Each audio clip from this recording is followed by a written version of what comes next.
د ایرانی چارواکو هغو ادعاو ته د اسلامي امارت غبرګون چې وایي افغانستان او پاکستان پر خپلې پولې کنټرول نه لري.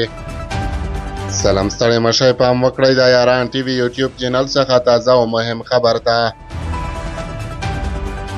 ایرانی چارواکو یو ځل بیا ادعا کوي چې افغانستان او پاکستان پر خپلو پولو څار نه لري.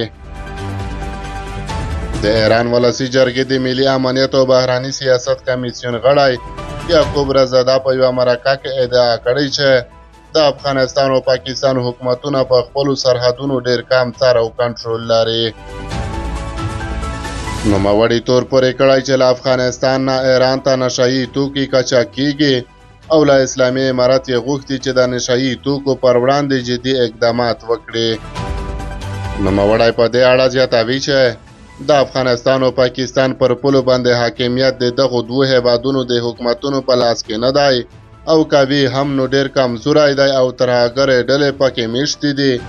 دغه راز ویلی شم چې د افغانستان له خاورې د نشهیي توکو قاچاق کیږي چې باید مخنیوي کې جدي اقدامات وشي. د سیاسي چارو تحلیل کوونکی ادریس محمدي وایي د نشهیي توکو کنټرول لپاره څو حل لارې دي. یوه یې دا ده چې بزګرانو ته بدیل ورکړل شي تر څو وکړی شي په راتلونکي کې هم دغه کښت ته زړه ښه نه کړي.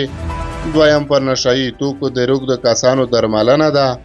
دریمه د قاچاقبرانو هغه که په داخلي سطحه دي او که په نړیواله سطحه دي چې له افغانستان نه سرچینه اخلي باید مخنیوی وشي.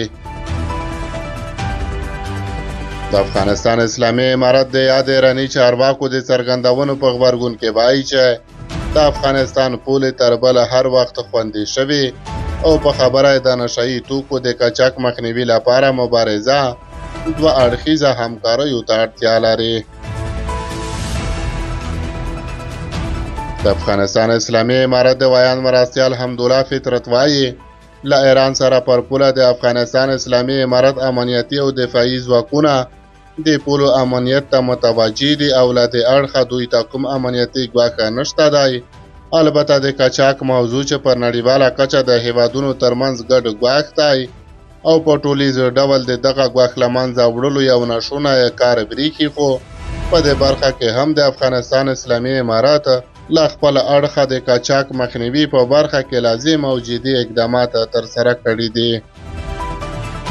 نوموړی زیاتوي چې موږ د ایران له اسلامي جمهوریت غواړو چې د قاچاقبرو د قاچاق مخنیوي په برخه کې د هم په خپله خاوره کې د قاچاقبرو د تګ راتګ د مخنیوي په موخه اړین اقدامات ترسره کړي.